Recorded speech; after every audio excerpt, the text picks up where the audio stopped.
Now, I wanted to get your thoughts, Pauline, on what the Nationals and the Greens are talking about. That is beefing up the ACCC powers to give them the power to force Coles and Woolies to divest of some assets if they're caught out and refuse to make changes when either gouging prices or shafting farmers. Do you think that this is worth looking at? Look, what assets are they talking about, wanting them to divest? I've been talking about Coles and Woolies back in, 25 years ago, that they had 85% share of the market share at that time. I don't think it's as much as that now, but 85% at that time. And I was talking about the share that they have. They've allowed Woolies to expand into insurance and pet insurance and car insurance. And over the period of time, what they've done is they've given people the reason why they should go and shop there, but because of the points scheme. And what I've always been concerned about, if Woolies takes on more of the pharmaceutical lines, you know, what chemists do, or the news agents, we've allowed them to build to this extent and control. Then there's land banking that Coles and Woolies do. So they actually know where development's going to happen. They bought the land and then they've allowed them to move this far ahead.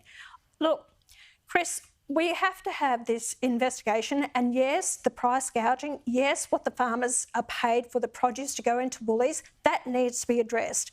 And it's the same as my dairy bill. You've got to pay the farmers a decent farm gate price for their produce, for their product, for the milk or whatever, and the government and the National Party knock that back. We've got to look after the farming sector, make sure they get a fair price for their produce, and don't allow Coles and Woolies to stand over the top of them. And in contracts, Chris, they've been offered 25 cents for a cauliflower, and then at the time they're only giving them 19 or 18 cents, and the farmer has to plough them into the ground. That should not be allowed. Yeah, but this is all about giving the ACCC more muscle, heavier penalties to hold over the head of them to try and get them to play ball a little bit more easily. Well, I agree with that. Yes, they do. I think they do need to do that. All right, we'll have a look at see how that bill goes. I want to get you on electricity prices. Let's have a look at this question from Angie Bell, the LNP in Parliament today, focusing on electricity prices and South East Queensland. In the last 2 years, electricity bills in South East Queensland have increased by up to $622. The minister repeatedly promised to cut prices by $275 a year, yet in South East Queensland, Labor has fallen short of its election commitment by up to $897. If the minister can't guarantee this reduction, will he admit that he was wrong and apologise to struggling Australian families? Yeah, I said last night, Pauline, that on average, Labor is $1,000 a household behind where it promised to be on power prices. Is this really biting, A, in people's budgets, in their lifestyles, but also politically? Definitely.